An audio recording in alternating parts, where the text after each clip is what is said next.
नमस्कार विद्यार्थी मित्रांनो, आज आपण सायन्समधील 8वा topic useful and harmful microbes अभ्यासणार आहोत.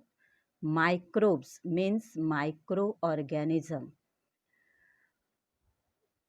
त्यांची साईज ही एवढी मायक्रो असते.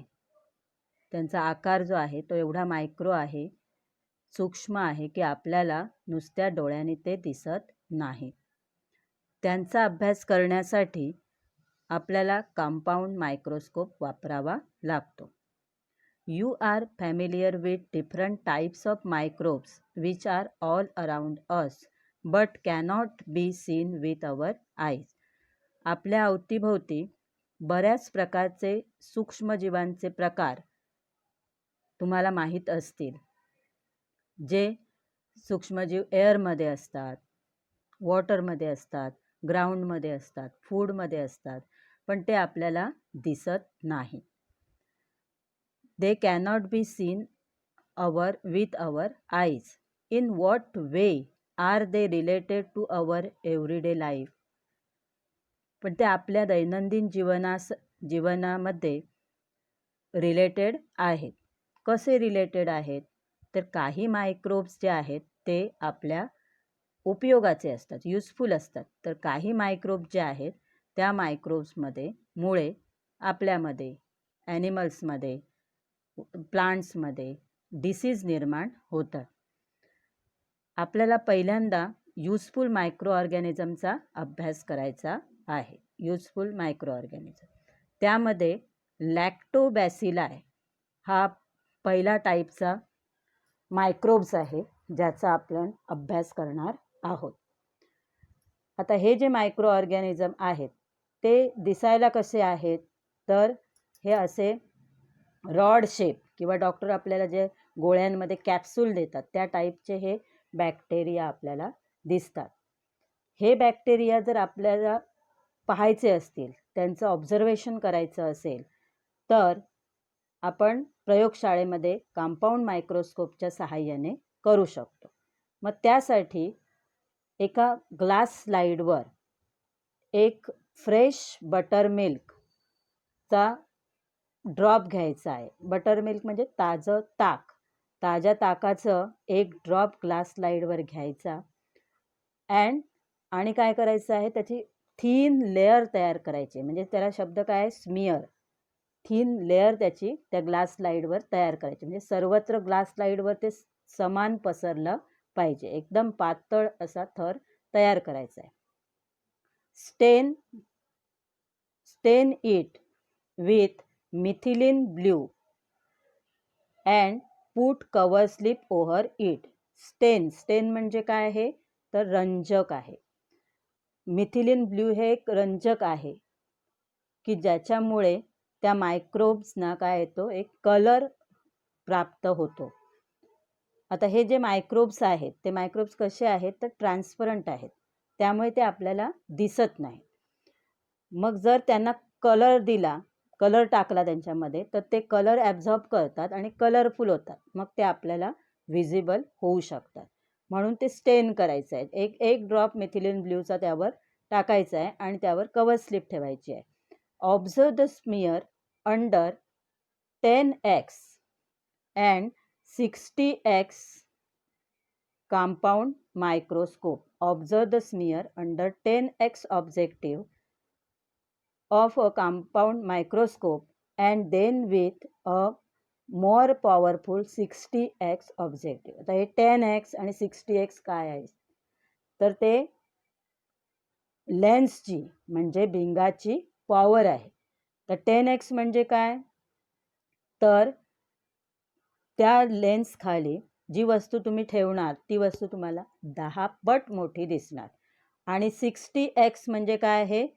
तर त्या लेन्स खाली जी वस्तू ठेवणार ती 60 पट मोठी दिसणार. तर कंपाऊंड मायक्रोस्कोपमध्ये अशी वेगवेगळी लेन्स असतात. 10x असतात, 45x असते, 60x असते, 100x असते. तर त्या ऑब्झर्वेशनमध्ये आपण तशी भिंग ॲडजस्ट करून आपण त्या मायक्रोबचं ऑब्झर्वेशन करणार आहोत. तर हे ऑब्झर्वेशन केल्यानंतर म्हणजे ही स्लाईड तयार झाली, आपण पाहतो जेव्हा कंपाऊंड मायक्रोस्कोपमध्ये, तेव्हा आपल्याला काय दिसतं? Did you notice the blue rod shape organism moving around? त्या स्लाईडमध्ये आपल्याला काय दिसतं? तर ब्ल्यू कलरचे रॉड शेपचे काही ऑर्गॅनिझम्स हे मूव्ह होताना, हलताना दिसतात. They are lactobacilli. हे जे ऑर्गॅनिझम आहेत ते ऑर्गॅनिझमचं नाव काय आहे? लॅक्टोबॅसिलाय. आणि it's a kind of bacteria. हे काय आहेत? बॅक्टेरियाचा एक टाईप आहे, प्रकार आहे, kind of bacteria. They are minute. ते अतिशय काय आहेत? मायन्यूट. मायन्यूट म्हणजे सूक्ष्म आहेत. And rectangular in shape. Rectangular म्हणजे आयताकृती त्यांचा शेप आहे. रॉड शेप म्हणजे रॉड कसा असतो? रेक्टँगल टाईपमध्ये असतो.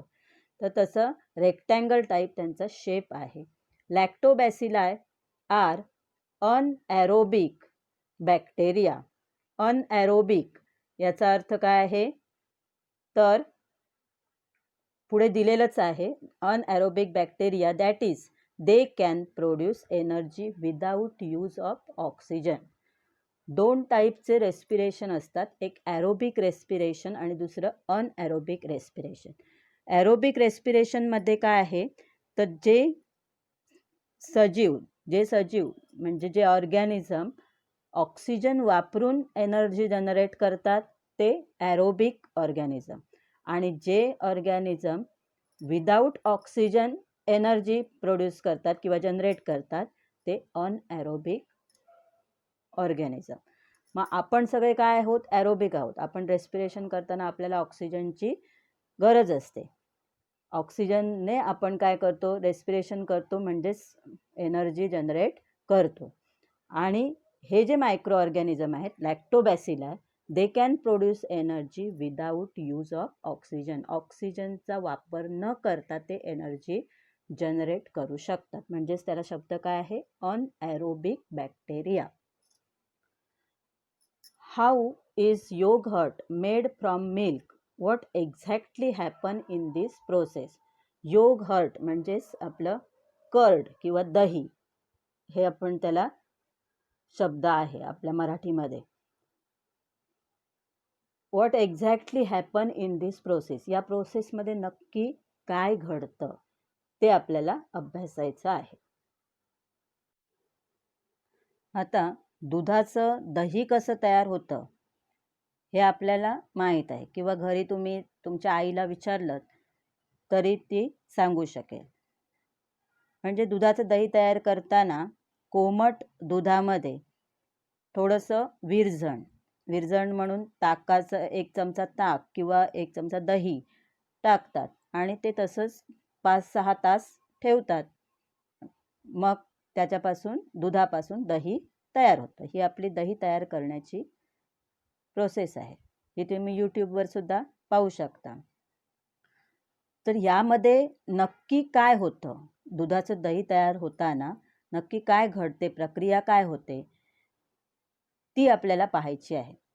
तर lactobacilli convert lactose sugar in the milk.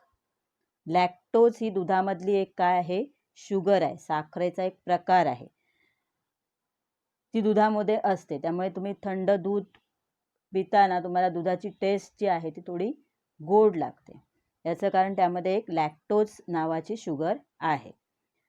हे लॅक्टोबॅसिलाय जे आहेत ते दुधातील या शुगरचं लॅक्टिक ॲसिडमध्ये रूपांतर करतात, कन्व्हर्ट करतात. The lactobacilli convert lactose the sugar in the milk into lactic acid. This process is called fermentation. या प्रोसेसला काय म्हणतात? फर्मंटेशन म्हणतात. As a result the pH of milk decreases causing coagulation of milk.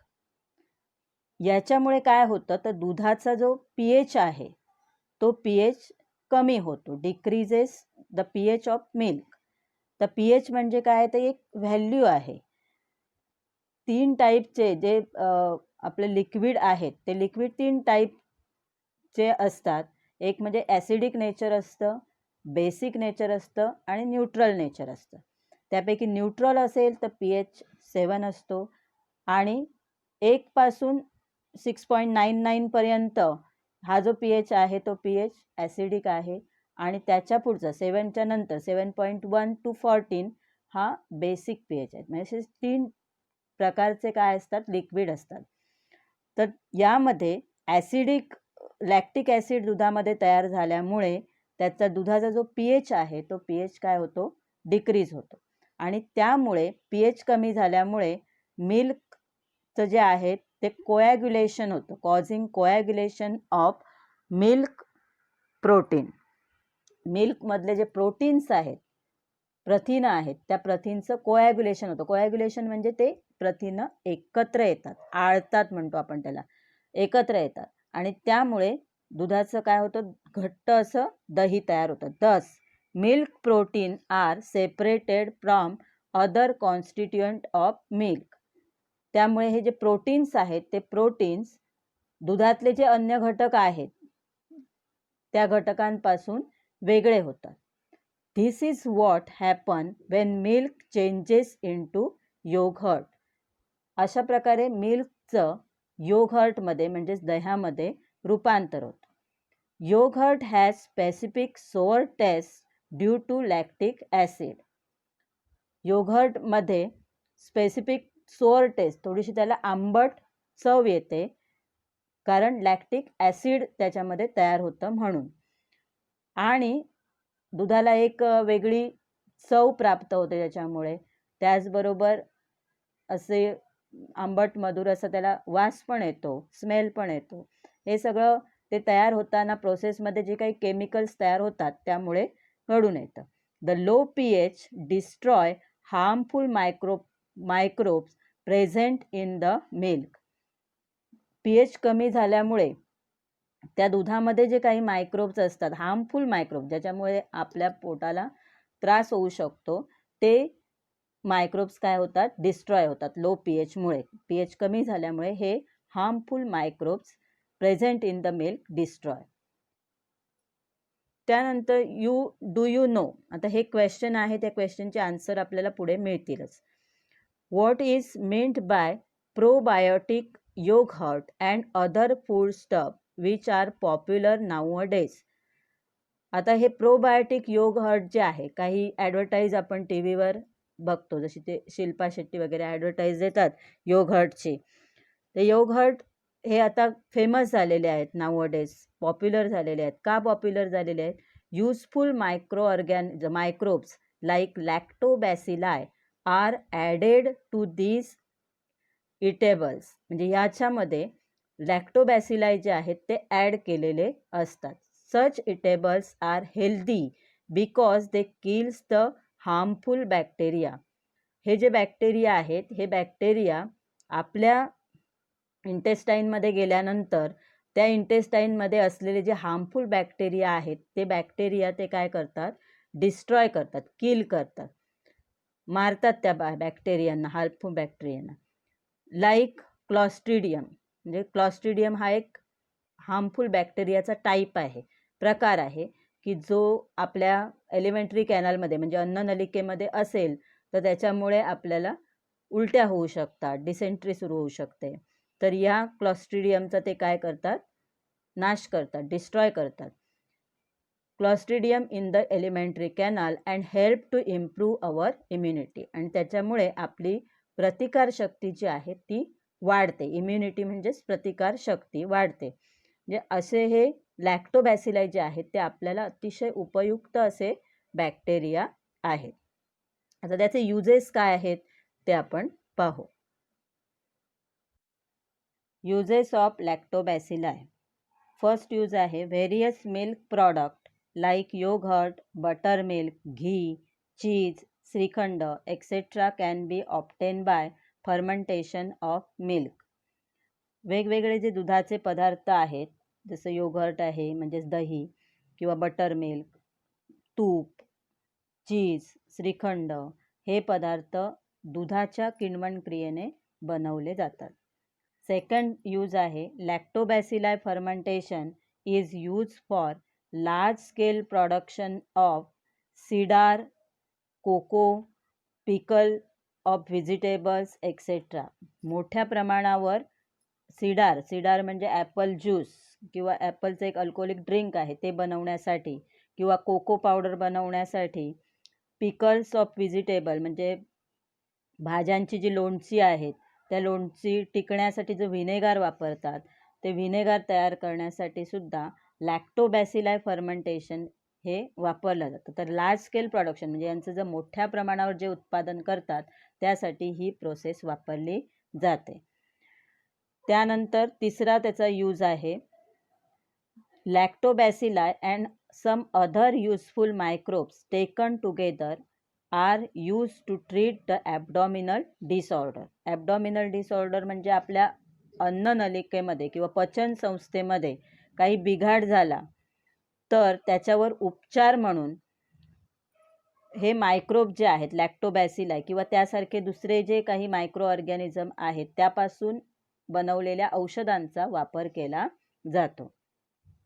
चौथा use आहे लिव्हन fodder offered to domestic cattle like cows and buffaloes is fodder fermented with the help of lactobacilli. Fodder म्हणजे ज्याला आपण मराठीमध्ये आंबोण म्हणतो. ते जे आंबोण आहे ते बनवण्यासाठी म्हणजे काव आणि बफेलोमध्ये दुधाचं जे प्रोडक्शन आहे ते वाढण्यासाठी त्यांना पौष्टिक आहार दिला जातो. त्याला फॉडर असं म्हणतात, म्हणजे त्याला आपण आंबोण म्हणतो. हे जे आंबोण आहे ते आंबोण तयार करण्यासाठी या फर्मेंटेशन प्रोसेसची वापर केला जातो. या फर्मेंटेशनसाठी लॅक्टोबॅसिलाई हे जे मायक्रोब्स आहेत ते उपयोगी असतात. The lactobacilli fermentation process is use to make wine and some type of bread. Wine जी आहे ही एक अल्कोहोलिक ड्रिंक आहे जे द्राक्षापासून बनवतात. हे त्याच्यासाठी द्राक्ष जी आहेत ती फर्मेंट करावी लागतात, म्हणजे कुजण्याची जी प्रक्रिया आहे किण्वण प्रक्रिया ती व्हावी लागते. त्यासाठी हे लॅक्टोबॅसिलाई जे मायक्रोब्स आहे त्याचा उपयोग होतो. Lactobacilli fermentation process is use to make wine and some types of bread. काही प्रकारचे जे पाव आहेत त्या पाव तयार करण्यासाठी सुद्धा लॅक्टोबॅसिलाई फर्मेंटेशन प्रोसेस वापरली जाते. खाली काही प्रश्न दिलेले आहेत. How many different industries depend upon lactobacilli bacteria. तर लॅक्टोबॅसिलाई बॅक्टेरियावर कोणत्या प्रकारच्या इंडस्ट्रीज, तर डेअरी इंडस्ट्री जी आहे ती याच्यावर डिपेंड आहे. What type of cottage industries and factories can be started in the areas with abundant milk production. ज्या ठिकाणी भरपूर ॲबडोनंट म्हणजे भरपूर दुधाचं उत्पादन होतं अशा एरियामध्ये एकतर डेअरी इंडस्ट्री असू शकते आणि त्या डेअरी इंडस्ट्रीला असलेल्या स्मॉल स्केल ज्या इंडस्ट्रीज आहेत त्या तेथे डेव्हलप होऊ शकतात. तर अशा प्रकारे आपण हा पहिला जो भाग आहे लॅक्टोबॅसिलाई तो अभ्यासलेला आहे. पुढच्या भागामध्ये आपण रायझोबियम अभ्यासणार आहोत.